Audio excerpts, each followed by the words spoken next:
Hello, good afternoon, good morning, everybody. Hello and welcome to the U.S. Department of State's 7th Annual Global Teaching Dialogue. My name is Peter Bowler, and I will be helping facilitate this session today.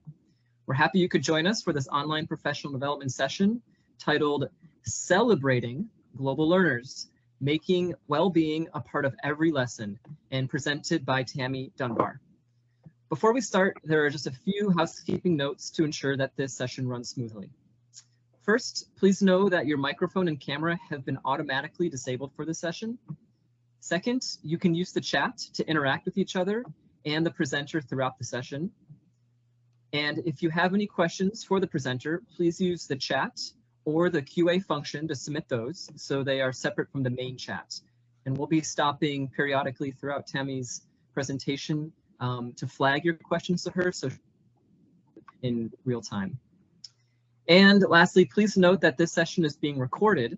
The views and opinions presented today belong to the presenter and do not represent the views of the U.S. government or the U.S. Department of State.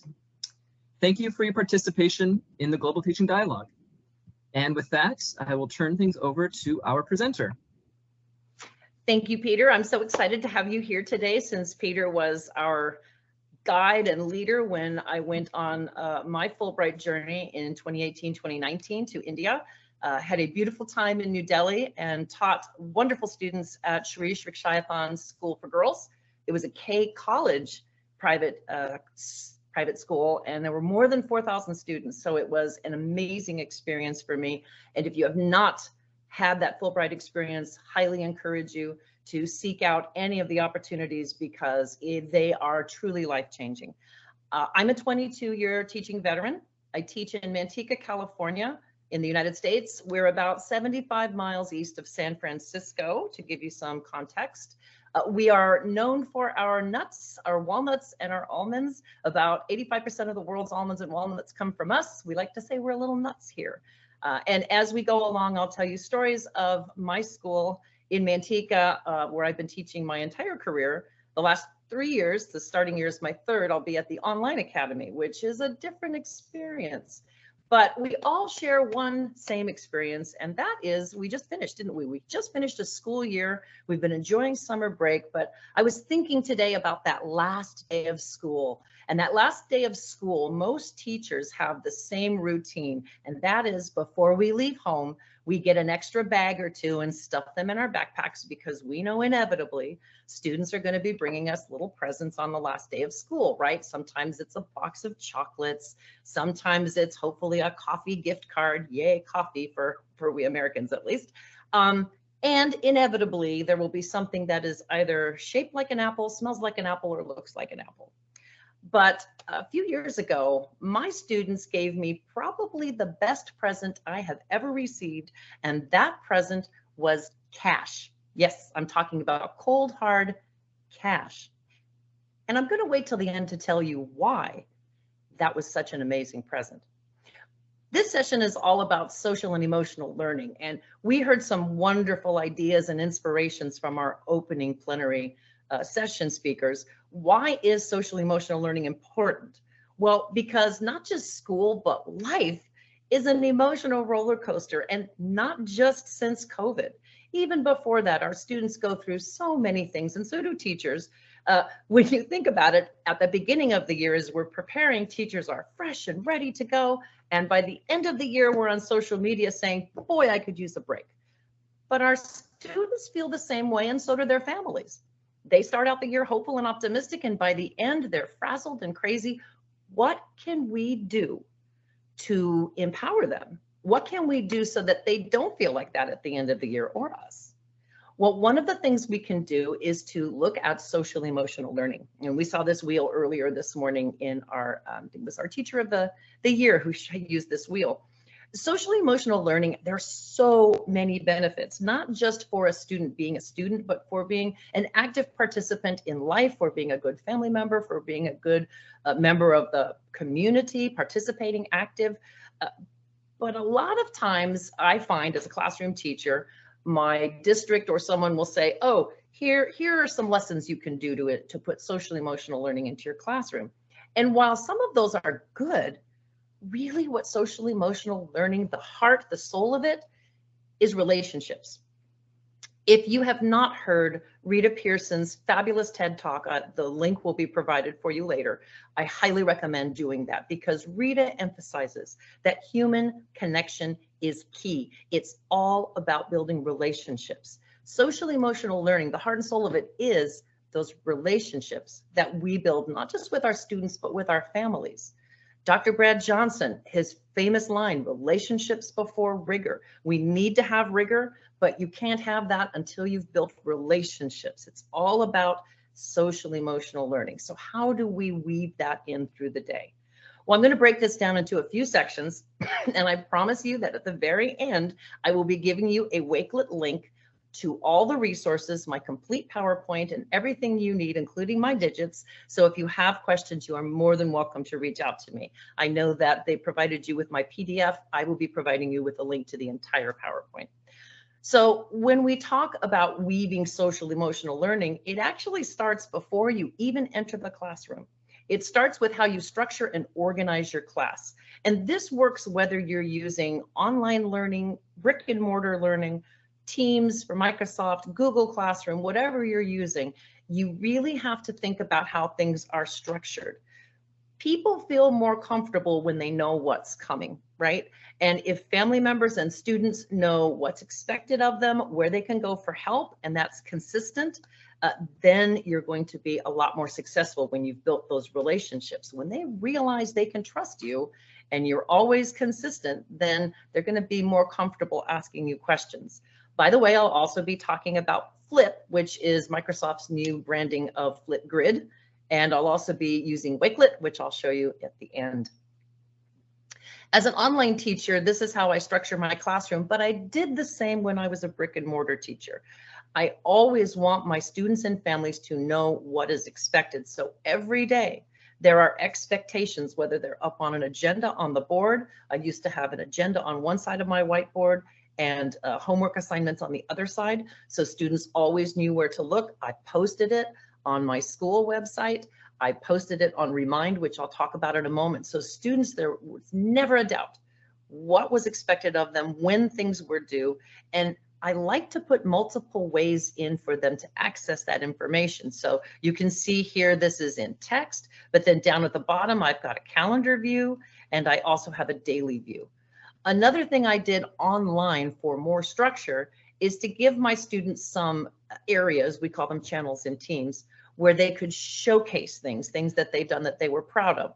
You know, I can't, in an online academy, I can't post things on the wall, but I can give them an opportunity to post them to each other. I also love sharing student conversations so that I can be in on their conversations. And speaking of conversations, you may notice that right now communicating with you, I'm using Translate in Microsoft PowerPoint, and you can see the closed captions at the bottom. However, you may also have seen the website, www.translate.it/all caps IZJHQ. If you go to that website while I'm talking, you can do it on your phone as well. You can choose one of more than 60 languages so that what I'm saying to you right now will be translated into the language that you're more comfortable with. Apologies, I didn't say that earlier. But this is one of the ways that I have found, particularly when I'm training parents, that they are more confident with what I'm saying. They've got the message. So just a heads up there what that's about.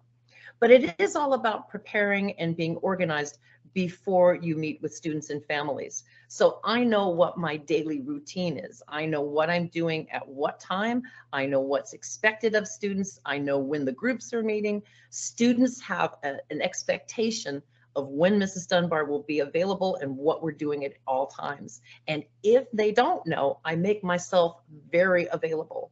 I have a Remind app, which I'll talk about in a moment. I have a Google Voice number, which I'll talk about after that. And then of course, I provide them with my email, and in Teams, and of course in Google Classroom as well, you have means of communicating. So there are multiple ways that family members can get a hold of me and students. Remind is a wonderful free app. It's also a website, so it's on the web-based, but it's also an app on your phone. that you can use to send out group messages to family members, but even more than that. So when you go to remind.com, you simply choose a class name, generate a class code, and then you're off and running with your brand new Remind. You can see over here on the right-hand side, I create digital posters. I send out information to family members in this way. I did this even when I was still brick and mortar, because family members seem to respond more to messages that come through on their cell phones. You can also see that you've got to get all your family members onto that, right? So I've got to make sure that all my family members are in Remind. So I send them the link. I make sure all the students have it. I make sure I will call families and say, hey, I need to get you on Remind. And the reason I do that is so when all of these informative things go out, we've got spring break coming, we've got testing coming, every family member gets that message. And if you've got the app on your phone, they get that message on their cell phone. And you can see here, these are screen snaps of conversations I've had with individual family members, because that's the other benefit of Remind. Family members can privately chat with me using their cell phones and the Remind app. Why is this powerful? Because now this is great for well-being. Family members feel like they can talk to me and say, oh, my student has this challenge, or, oh, we have this coming up, or, oh, can you give me more information on? People are more comfortable and more apt to do their best when they're not worried about the details, or when they can ask questions easily. And that's what I found with Remind, that having this with my families has made my relationships with family members better, has made my students perform better and feel better about themselves. This is my digital classroom right now, and you can see over here I've got my, I think it moved my arrow, but my cell phone is right here. I keep it right next to me so I can see if family members are texting me during class to let me know. I talked about using digital posters to let families know what's going on. Remember to keep things simple and succinct, right? And use something that's eye-catching, but not with a lot of tiny small print, right? I like to do my posters on a PowerPoint slide or using Canva. Both are free, teacher's favorite F word, free. And I recommend that you use, Canva has literally tens of thousands of templates, so all you have to do is change the text. You can see here I've used my little Bitmoji me and made these little posters and turned them into JPEGs and then just posted them on Remind. Easy peasy, good communication with family members. I mentioned Google Voice. Google Voice is another free way that you can communicate with students and family members. All you simply do is, with your free Google account, you go into your awful waffle, as I like to say, and you choose voice. You can select a phone number that has your local area code, and then you can literally make phone calls from your computer. You can also, and you can see I've customized here, so I know if it's Renee's family or Jeremiah's great-grandmother calling me, and I have a record of when I talked to them. I can also text message them here on the Google app, which is really nice because sometimes people much prefer to text message. And the other nice thing about this is I can use it on my computer or on my phone. So even if I'm using it on my private phone, they can't see my personal cell phone number. I use the Google Voice app and I text message them, or I call them, or they call me. This has been another wonderful way for families to be able to reach me. And it's interesting, most of mine use Remind to talk with me, but I had a good handful of families that preferred using Google Voice to talk to me, and it's fine. Whatever works for them, it's all about keeping those lines of communication open. When parents know what needs to be done, they can let their students know what needs to be done, and the students feel better. Already we're working on students' well-being, and I haven't even started my year. I've just been structuring all of these. Tammy, sorry to interrupt you. We have chats. Yep. Could you please share again the translation sites that you mentioned earlier? Oh, yes. You can see down here at the bottom. This is specific to this presentation. This is through PowerPoint, and when you're in, let's see, can I do this? I think I can do this. Here we go. So when you're in PowerPoint, I think you can see my whole screen. Up here under slideshow, you can see over here on the far end, translator, always present with subtitles. And so it's actually using, if you Google Microsoft or Bing, Microsoft Translator, you will find you can do the same thing without a PowerPoint presentation. There's also an app on your phone that you can use, and quite frankly, I use it a lot when I travel. It's the Microsoft Translate app. You can see my phone there. You can speak words into it and it will translate. You have to set which language, and again, it's almost 70 languages. You can type in what you want translated, or you can take a picture of something and it will translate whatever the picture is of.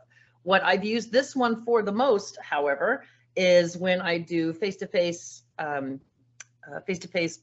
conferences with family members, because you can split the screen and I can say something in English, for example, and the last one I did was Mandarin, and the family member on their side of my screen, it will translate it into Mandarin written, and then it will also speak it.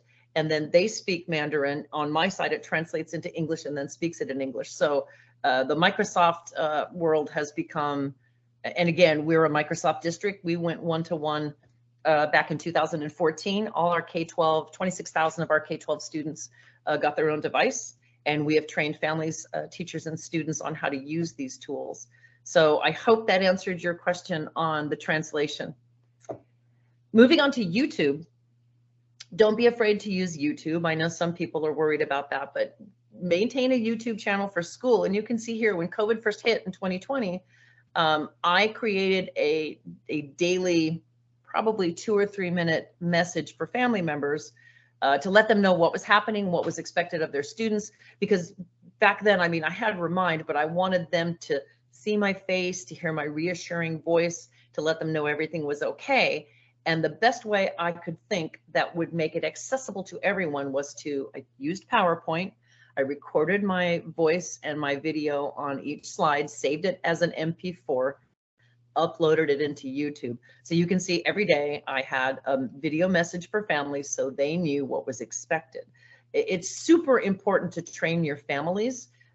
Last year, or 2 years, we put together this video, the 6, we were 3-5 teachers, 3, 4, and 5. And we put together a video just on standard operating procedures. And we put that up on YouTube and made it available for teachers, or excuse me, for family members. We also, this is part of my back to school with my families.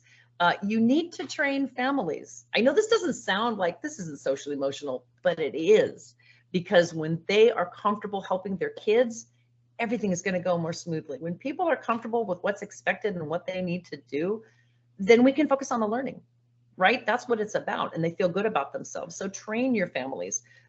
Since we're an online academy, our trainings are online, but I'm teaching them, you know, here's how you can get the password, here's how you can contact me, here's how you can get Teams on your phone, same with Google Classroom, right? So train your families and your students. So a lot of that is all about structure and organization and knowing what you want the year to look like. Now, can you change things during the school year? Of course, but put a little thought into it so you don't have to change too much, because once families get into a routine, that's a good thing. So let's move on now, how to cultivate and model social emotional learning. And a lot of it is, as I said earlier, preparation and organization. This is what it looks like in my classroom when I'm teaching. I've got my PowerPoint here in the middle. I have a OneNote that has all the students who are supposed to be in each learning group. And then, of course, I've got my Teams meeting over here where I can see the faces of my wonderful learners. So all of this organization ahead of time now in a classroom, obviously, you've got your attendance sheet, you've got your stuff on your board. But even when I was brick and mortar, I still used a PowerPoint or Google Slides, if you like, to organize my day. I found that if I structured my day well, that students knew what to expect, were ready to learn, and also weaving in a little social emotional. Now, these are typical first slides for my classroom lessons. And I have to admit, I've been doing this PowerPoint lesson thing for, oh gosh, probably 15, 16 years. So I just keep honing them. I save them every year, and then each year add to them, subtract, hone, improve. So always greeting the students. I'm usually online 10 minutes before class. We've got a video going. Sometimes it's cute puppies. Sometimes it's a puzzler. You never know. But when we start, you greet students. And then I like to have inspirational quotes. we were listening this morning, some of our speakers were talking about, they were actually giving us some great inspirational quotes, but why not share those with your students? I don't know a teacher alive who can't take a quote like these two here and turn it into a 1 or 2 minute quick sermon lesson, right? A life lesson. So I really like putting motivational things, motivational quotes up in my PowerPoint. I also like doing riddles because riddles kind of get the cobwebs out of your brain. They're fun. Kids want to raise their hand. They want to be participating and involved. So riddles are super fun, and you can find those all over the internet. And then number talks, which I'm including a link to in my resources at the end. Number talks are a way for students to interact with math without having to actually solve a math problem. You can see in this one is install and would you rather install and maintain an electric hand dryer or a public towel dispenser in a public washroom? Great conversations. And then my paragraphs of the week are really a little bit different, and I'll talk about those in a moment. But you can see every day it's the same format. They know what to expect. And then as I move through that, I started adding, you can see there's a second video here, and sometimes this was for Lincoln's birthday, so it was a short history bio on Lincoln. Sometimes it's national songs, you know, things like America the Beautiful for us. Sometimes if we're studying about, you know, if it's Black History Month, we'll have biographies of great Black athletes or mathematicians or scientists or whatever. So I always try to put a little short video there. Then we get into our thought for the day, riddles. You can see all of this. But then I also bring in what we're doing in the classroom. Even when we were brick and mortar, I would have all the lessons up there. So when we were doing something, I would have a slide up that says, here's what you need to be working on right now. Students are more comfortable when they know what's expected of them, right? If they don't know, they're not going to be comfortable. So you need to give them opportunities to ask questions. And you can see here again, here's some things you've already seen. Here's the structure for our day. Here's what we're working on, different formats, the same information, but different formats. I love doing read alouds. And then this was actually an influence from my time in India. At the end of the day in Kolkata at the girls' school, they would have, for 10 minutes, they would play music. The first 5 minutes of the last 10 minutes of school, the music was softly played and was to remind everyone it's time to start cleaning up. So as the music began, they would clean up, they would get ready. And then the last 5 minutes was meditative. And I found when I did this in my brick and mortar classroom that my dismissals were much more calm and students were less apt to, you know, be a little crazy and be kinder to each other when we had reflection time with some focusing music. And I would talk them through, you know, being positive about the day and letting go of the things that bothered them and that sort of thing. So it really made a difference for my students to have that reflection time. And I've even built that into the end of our day online. So a high recommend for reflective time. I was talking about inspirational quotes, very easy to find them. All you need to do is go on Bing or Google and type in quotes, inspirational quotes, or quotes about struggle, or quotes about working hard. And you will find an incredible array. If you click on images, you will find an incredible array of things that are already ready for you to use. And notice it's already got the website on it, so the attribution is there. And go ahead and use them and inspire your kids. If you don't believe you can do it, you will never find the motivation necessary to start. Let's talk about what we need to do to motivate ourselves to do a great job today, right? So those have been really powerful. One of the nice outcomes of those is we do Genius Hour, which I'll talk about in a moment. And in Genius Hour, one of our lessons building up to that is what are those bricks of character that you need to have as your base so you can build on your genius? What are those characteristics of a genius learner, the people that you look up to? You know, what do they say, or what about them, or what quote gives you hope? So these are bricks that my students made this past year. And you can see we built these wonderful brick walls or brick bases so that this is what we build our foundation. There's the word I was looking for, right? If you give up, you'll never see the greatness in your future. So all of these wonderful quotes that kids were coming up I was actually very excited about this one. Don't give up and don't listen to people that don't believe. Silenzio Bruno, which is, if you recognize the show, you'll recognize what that's from. And I was very excited that kids were using that. So those quotes are super important. They mean something to students, and then they start thinking about their own. And when you use those quotes, now the students are beginning to reflect on the things that are important to them, which is helping center their thinking, their well-being, and it's just organic. I love using puzzlers. I find those on the internet as well. I create the puzzler in PowerPoints. So super simple, could do the same in Google Slides. But what's fun about it is when you have a student reach out to you and say, hey, can I do the puzzlers for today? And sure, so this is one from one of my students from this past year. Why are frogs so happy? They eat whatever bugs them. But how great does a student feel when they've seen me model it for so many weeks and then say, may I try? And I say, of course. And then here's their work up on the screen, up on the projector in a brick and mortar classroom. Everyone's participating and everyone's like, oh, hey, you did a great job. Show me how you did it.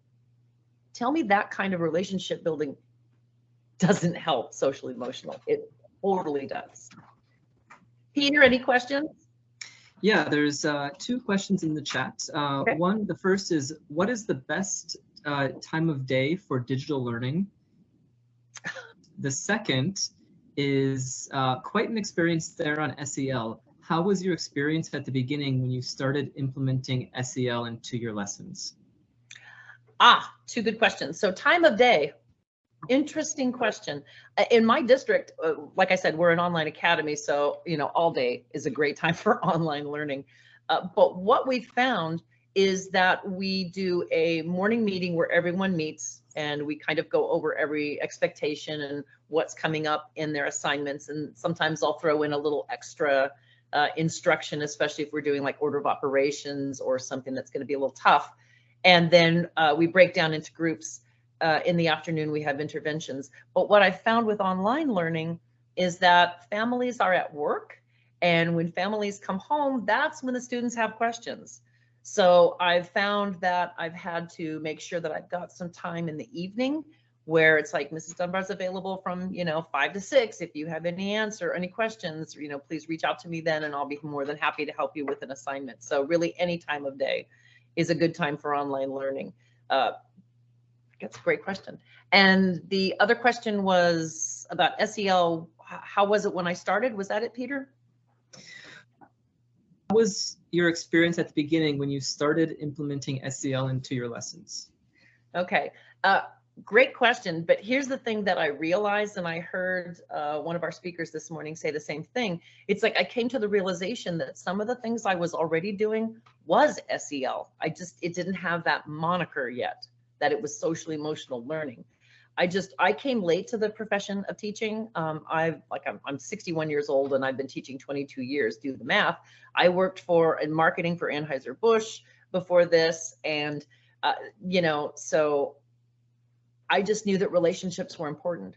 And so from day one, I started building relationships, and I knew that because I was teaching 5th grade, I knew that puns were an important thing. So I started adding puzzlers, and then I was observing. So I started doing what's now known as SEL long before it was given that name. What is that line, Peter? I was country before it was country or whatever. So but when it became a thing, I started realizing, so what I'm doing is that. How can I enhance it more? And that really, Peter, leads me really well into my paragraphs of the week. So thank you for that question. Paragraphs of the week when I first started teaching were more like, what did you do this last summer? What's your favorite season and why? Those kinds of things. And it struck me, especially right when COVID started, that I needed to have paragraphs of the week that allowed students to more give their opinions, because what's the most important thing about paragraph of the week? Most important thing is that they write, right? So I want them to write. So usually I start off the year, mostly these are all opinions.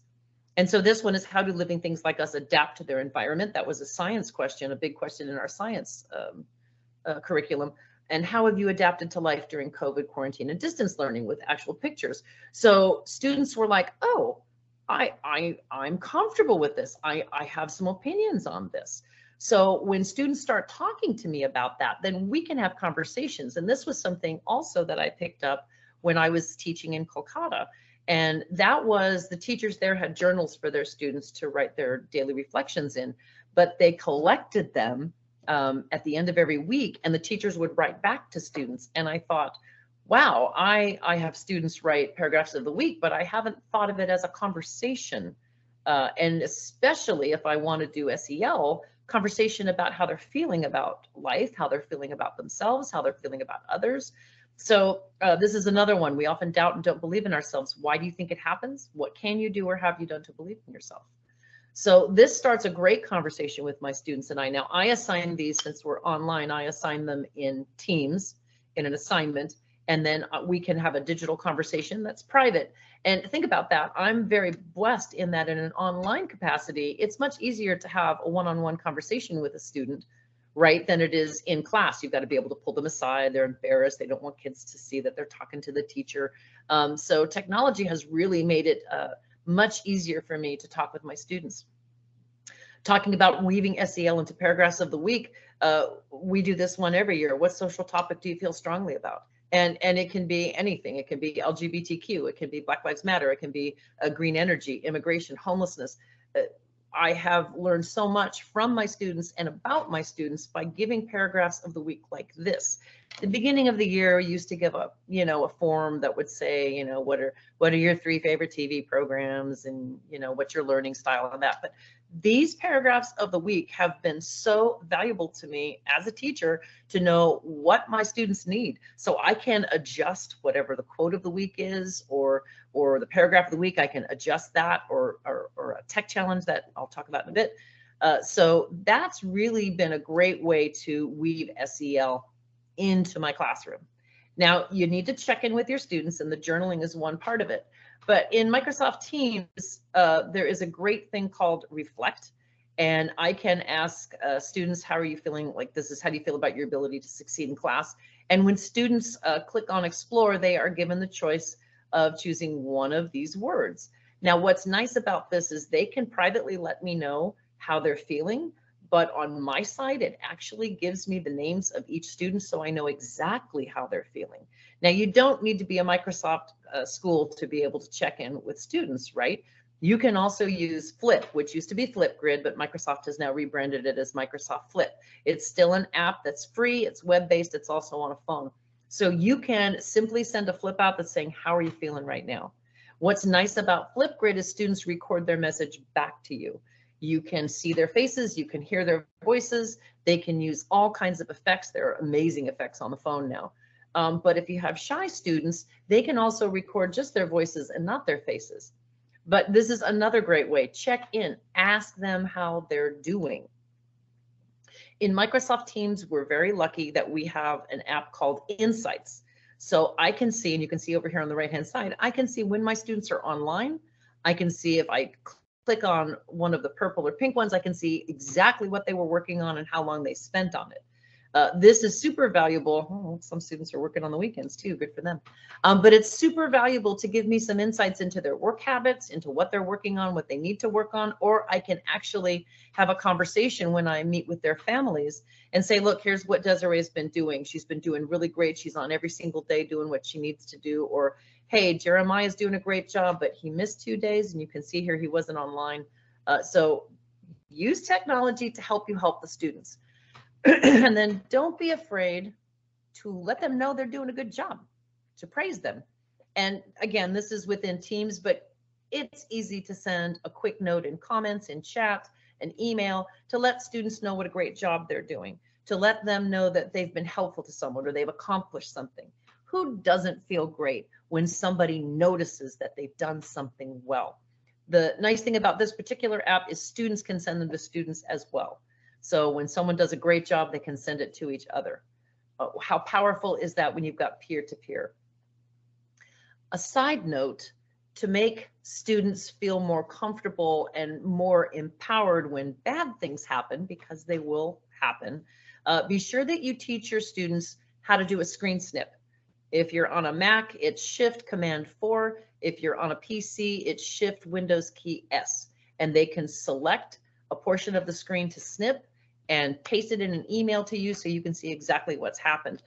This happened, I think it was last year, no, 2 years ago. And one of the students was harassing one of my other students. He took a screen snap. I don't have everything on there that they said, but this is what my student showed me. I had the name of the student so I could go right to their teacher and say, hey, I gotcha, and nip it in the bud before it gets any farther. This is also a good thing to teach family members, particularly if they have a question about an assignment or a math question. They can take a screen snap and email it to you and say, hey, can you please explain this? When we empower people to ask questions, when we say, hey, it's okay if you have questions, I'm here, I expect questions, then everyone's going to feel much better and be able to focus on learning. Questions, Peter, or shall I continue? Yeah, speaking of questions, a few more have popped up in. The first is, how do you define a digital student? And the second, talking about technology, you mentioned your digital classroom, and I'm sure it's a customized classroom. I'm really interested in having one. How do you go about creating one? Nice question. So a digital learner, that's all of us. We have to be digital learners. We're preparing students for, particularly I've got 5th graders, I'm preparing them for jobs I don't even know if they exist right now, but we all agree that it's going to be using technology. So we all have to be digital learners. And I'm not a digital native, I'm a digital immigrant, which means I wasn't born and there was, technology. It's like I'm new to it. But the things that I learned back in the late 80s, early 90s, BASIC, COBOL, Pascal, all the computing languages, all of that logic I can still apply to what I'm learning today with the new stuff, especially with coding. So we're all digital learners. We have to be, because life is digitized and we've got to be able to make peace with technology. We've got to be able to harness it and empower our students to use it in good ways.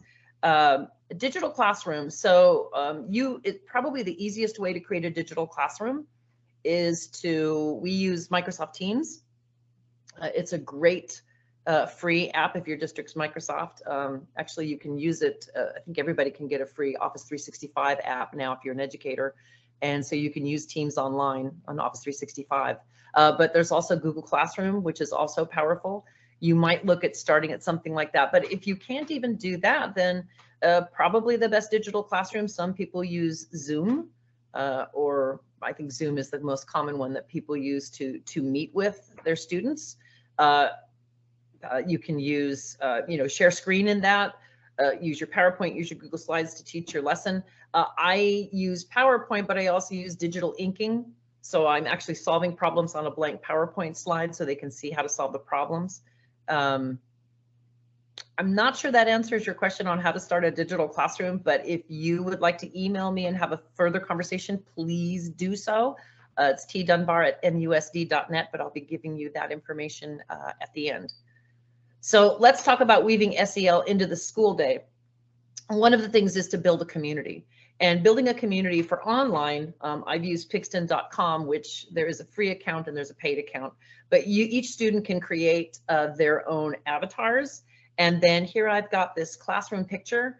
And so every so often I'll be putting that into my PowerPoint slide, just reminding them we're a community of learners.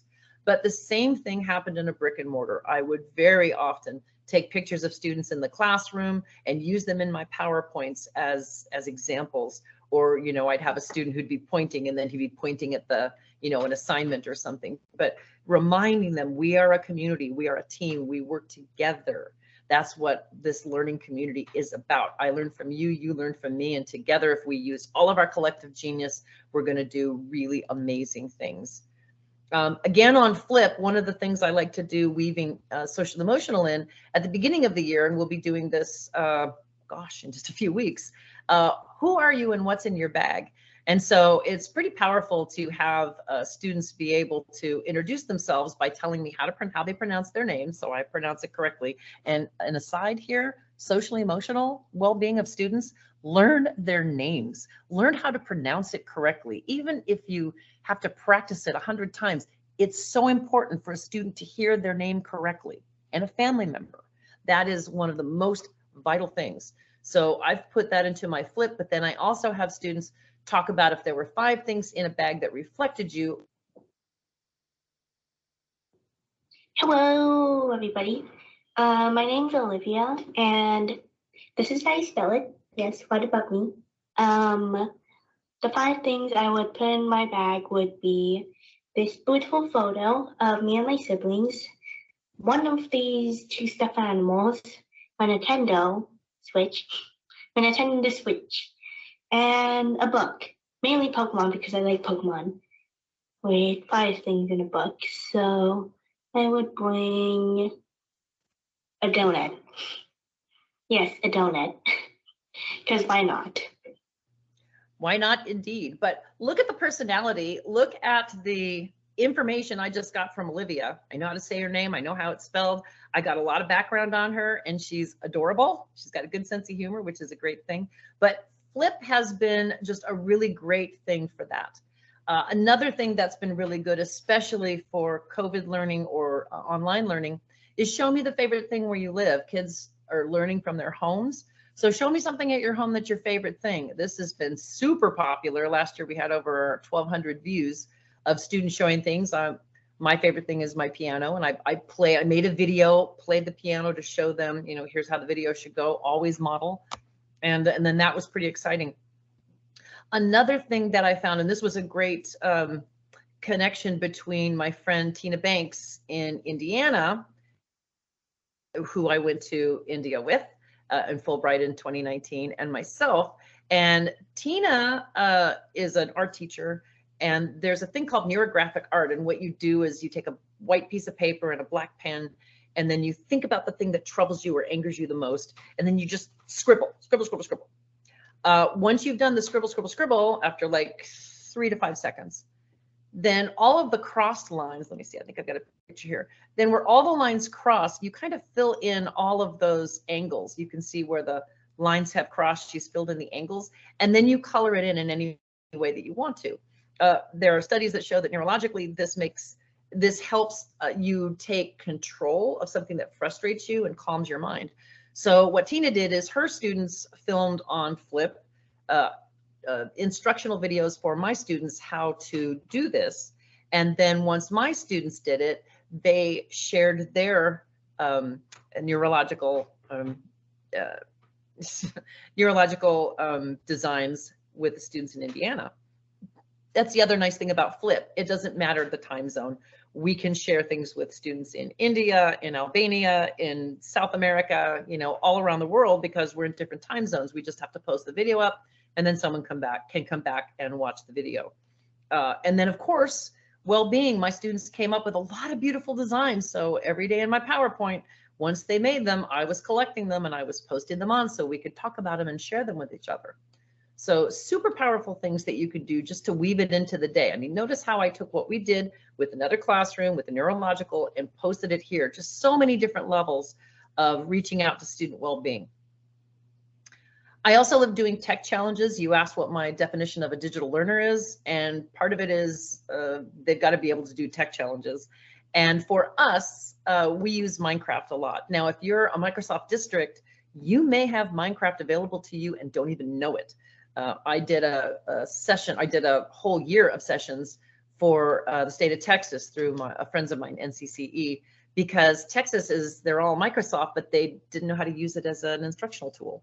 And so we took them through different curriculum points, including SEL, and showed them how they could do that. So for example, one of my favorites is for kids to recreate their favorite scene from their favorite book in Minecraft.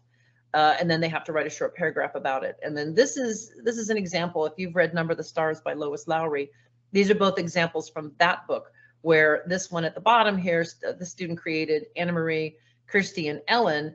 And notice, if you've not read the book, it's set during World War II, and it's about 2 girls. Ellen is Jewish, Anna Marie is not, and Anna Marie's family helps Ellen's family escape the Nazis. And you can see the hair color is a big thing in the story. I don't want to give away too much of the plot, but Kirsty is the little sister of Anna Marie, who is always grumbling and complaining. And I love how this student created a little gray cloud above Christy to show that she's just like in a bad mood. Also love this student that talked about pink frosted cupcakes, which was a big thing in the book because during World War II, there were rations and they couldn't have those anymore, and how she created the little pink cupcake in Minecraft. It's just a way students are more apt to do assignments when they're given it, when it's more than just read and write. It's important to read and write, but enhance it. So we did, this was a writing proficiency in our district. Which would you rather visit, a national park or an amusement park? They had to do pros and cons of both. Well, we did a tech challenge after that. Okay, you've written your essay. Now build your own national park or amusement park in Minecraft.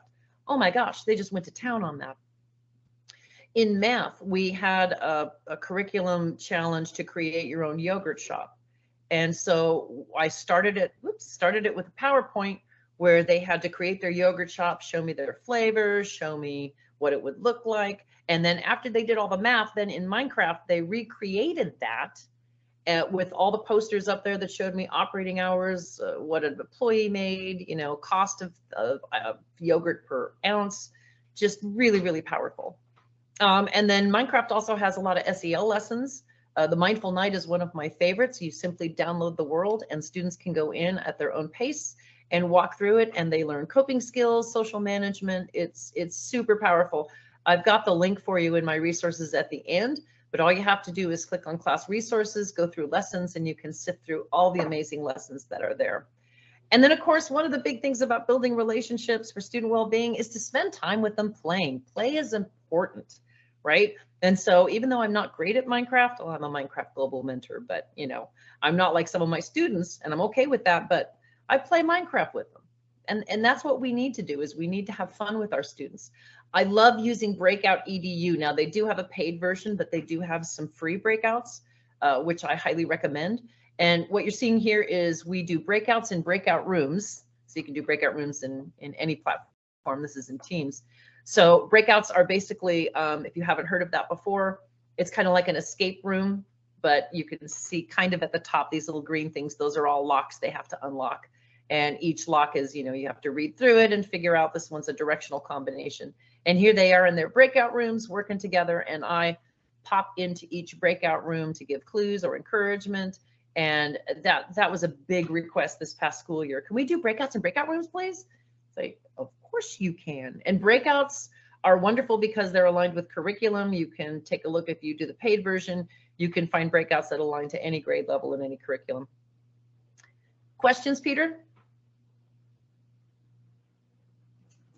There's just now is, how long should daily morning meetings go for? Well, for me, and since we're an online academy, they require us to have a 1-hour morning meeting. It just depends. If you're a brick and mortar, you know, a morning meeting is fast because you got to get to all of your curriculum. It's more of a I do, we do, you do kind of a format when I teach. But my morning meetings are an hour long, but they include a lot of different things, like you saw in the beginning, all the different things that they include, but they're all engaging, hopefully. What's interesting, Peter, is this year I'm going to have my first student who is blind, and it's an online academy. So I've had to put a lot of thought into how do I accommodate her, because being online is a very visual medium. What can I do to include her? And one of the things that I'm going to be doing in morning meetings is mental math, which is perfect because you don't do it with pencil or paper. It's all up here.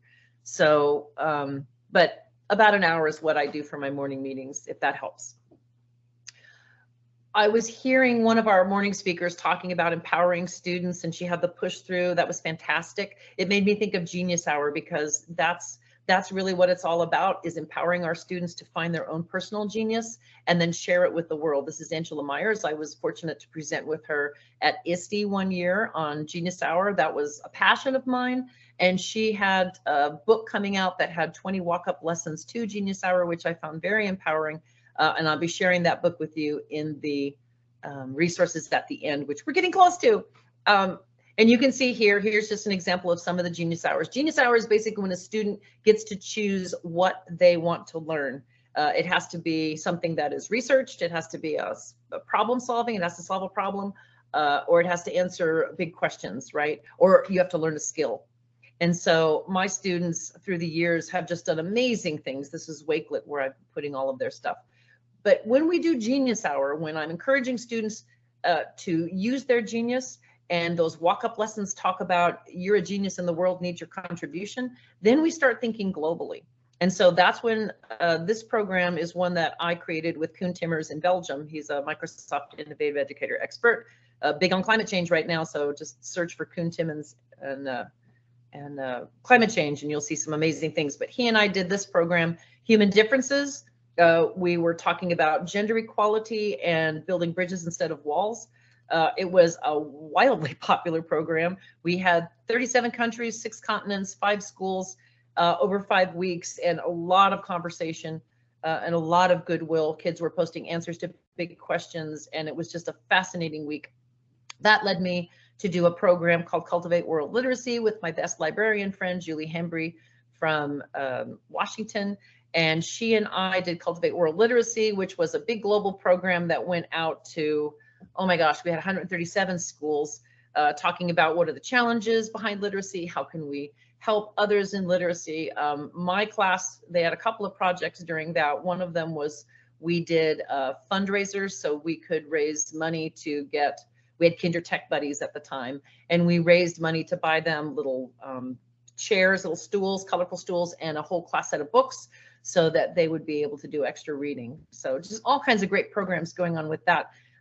This is a program by my friend in Canada, and Ben did the Sustainability Shuffle. So it's a Minecraft world where he had 17 areas that were each for the Sustainable Development Goals of the United Nations, and each school was given one of those to build up what reflected that particular SDG goal. We got number 4, quality education. And so my students built their classroom. We had statues to Beverly Cleary and Mark Twain, we had a huge conversation who were the best male and female authors in the United States. But one of my proudest moments was when my students said, hey, we need to put a link in there to Cultivate World Literacy. And this is a couple of years ago. You can't just automatically do a QR code in Minecraft EDU. So I had 3 boys who volunteered. They learned that a QR code is 27 by 27. They painstakingly recreated it on graph paper and then built it brick by brick into Minecraft. All right, so Mrs. Dunbar's class in the United States of America has just finished their sustainability shuffle, part of their project. The world file is staying in the United States, but in one of their builds, one of Mrs. Dunbar's class's builds, they built a QR code. So I booted up my QR code reader on my iPhone, and I'm going to swing over here to the right and see if this reads, and let's see where this QR code directs us. So there it is coming into the scene right now. There's my QR code scanner. Look where we're loading, cultivateworldliteracy.com. So the website that boots up when you go to the kids built QR code in Minecraft is.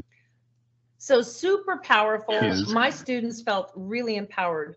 One of the other projects we did was called World Wonder Day. Super exciting. We were paired with a class from Greece and had to come up with how we were going to solve the problem of hunger in our own community and how they were going to solve it in their community. And then we met again on Skype to talk about how we did that. My students, since our school I was at Lincoln here, our school is on a main thoroughfare in Manteca. They put a big sign in the window.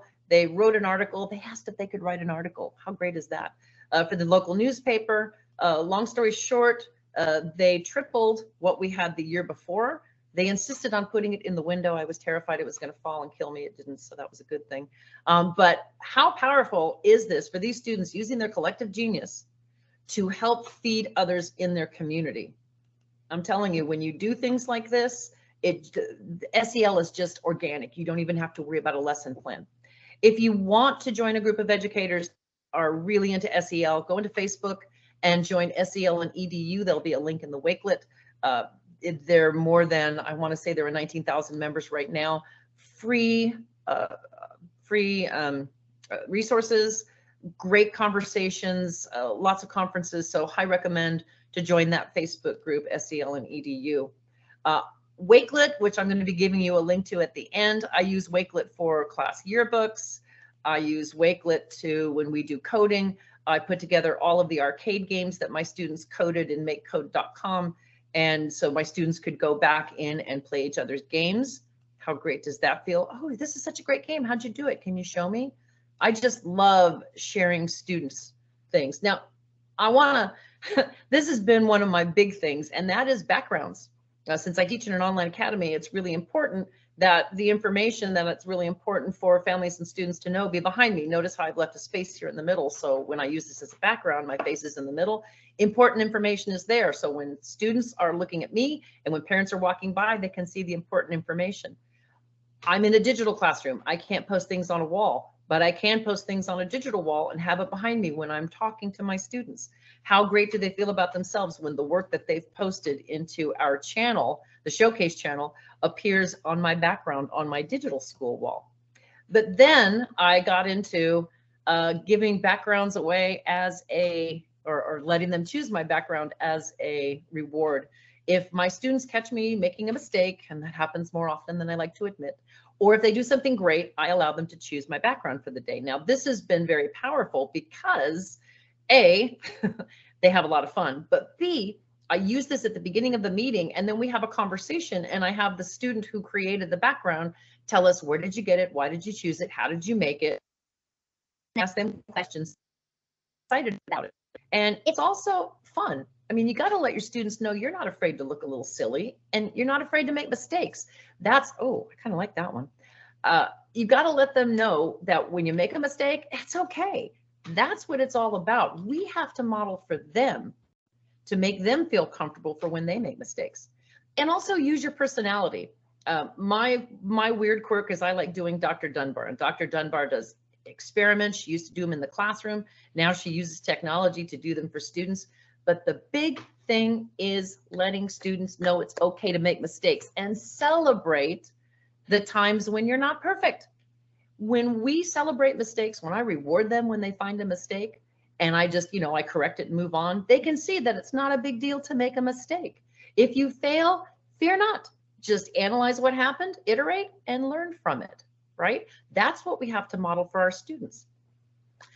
So this is quickly, we do Recyclobots, and you can see this is oatmeal containers, and they had an hour and a half to make their Recyclobots, and at the end they had to present. So the thing I like about this story is at the very end, you can see this sad little Recyclobot at the end, very plain, some very great ones, had some really fun with it. But when this group got up to present, I'm like, okay, well, talk to us, what happened? And they said, well, we argued a lot. I said, oh, okay, well, yeah, we didn't have a lot of time, so we just kind of slapped some stuff on there. I said, well, that's okay. Did you learn anything from that? And they said, yes, we learned it's time waster to argue with people. Oh my gosh, I celebrate that. And by celebrating that with my students, I'm building those relationships. Those relationships will never disappear. Once I'm your teacher, I'm always your teacher, I tell them. That's what relationships are all about. We have to, and I'm from an agricultural area of California, we say the best fertilizer is the footsteps of the farmer. We have to be active in preparing and organizing and structuring and paying attention to what students are saying and families are saying and being there for them. We have to be active in building those relationships so that their well-being is taken care of. You've got to show them your weirdest moments, even if they laugh at you. You've got to show them some wonder moments, those aha moments. You've got to let yourself look a little bit silly and celebrate that, because it's all about building relationships. When you've told students all through the year it's a relationships, and you've talked about their genius and making the world a better place and go out there and make a difference, they believe it. Oh yes, the students from the very beginning, the ones who gave me money on the last day of school. Why did they give me money?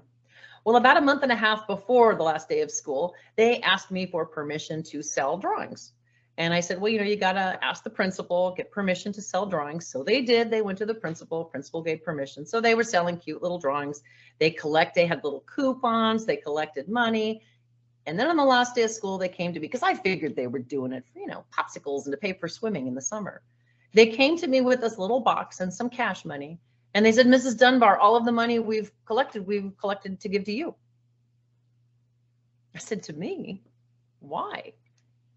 And they said, well, remember back when we were raising awareness about the hungry people in Manteca, and we got all of those canned goods for the people, the hungry people in Manteca. We figured they'd be hungry in the summer too. And we want you to take this to Second Harvest and give them the money. When you curate and nurture students' well-being, this is the result. Wonderful citizens, good hearts, good learners. That's the goal. What more could our students learn if we were fearless? So for all of the wonderful resources that I have been sharing with you, all you need to do is use this QR code, and I'm trying to go over here and click it into chat. I don't know if Peter can do it, but I will try to do it. So just go to this Wakelet. It also has all my digits, so that if you have questions, please feel free. There, I put the link in there. Please feel free to reach out to me. I'm here for you. We are all in this together. And there are so many wonderful ideas you're going to be getting from the conference today and tomorrow. My thanks to IREX, to Fulbright, and to the U.S. State Department for allowing me this opportunity to share some ideas and inspirations with you. Let's go out there, my friends, and be fearless. Celebrate your students. Thank you, Tammy. I know we're all on mute, but I can hear the applause in the back. One last question before we wrap up. Asks, in my country, in my school in particular, our curriculum doesn't accommodate morning meetings per class, but an assembly for the entire school and only on Mondays. Overwhelming curriculum, when and how often should I adapt morning meetings during my lessons? That's a great question. And I do love the idea of your once a week assemblies. In India, they actually have them, the school I taught at, they had them every morning. But in those assemblies, they had opportunities for students to present. They had opportunities the principal gave an inspirational talk. Students taught the students about different life skills and life things. I think those weekly morning meetings are a great place to focus on well-being, especially if you give your students an opportunity to be in front and be presenters, even if the principal or principal mom in England or in India is standing right next to them. Super important to do that. Weaving that in, don't worry about having morning meetings. You don't have to have a morning meeting to do that. Even when you introduce a lesson, you can use a number talk. Or when you introduce a story, there might be a quote from the story or an inspirational quote that leads you into the story. So don't think like me, I've got a whole hour to fill that I put everything there. You don't have to front load all of that. You can do an inspirational quote for language arts. You can do a puzzler for science before you're getting into thinking about things, or you could do like I do for paragraphs of the week, those thoughtful things that might lead you into the social studies lesson for the day. So think about it in other ways. And again, if you have questions, please, please, please feel free to contact me. I am putting my email into the chat. So please, please, please reach out to me if I can be of any assistance. Well, thanks again, Tammy, for such an informative and exciting creative session about SEL in your classroom. If you have any questions today, anyone in the audience about the content that Tammy shared today, please drop her an email at the address she's shared in the chat. And we'll return to this session to watch the recording following the conclusion of this event. And don't forget the QR code here for all of the resources that Tammy has talked about today. And lastly, if you have any questions about participating in a Fulbright teacher exchange like the one that Tammy mentioned, please visit fulbrightteacherexchanges.org or email us at teacherexchange@state.gov for more information. And with that, we thank you all for attending today, and we hope you enjoy the sessions in the coming days. Bye, everybody. Bye. Thank you.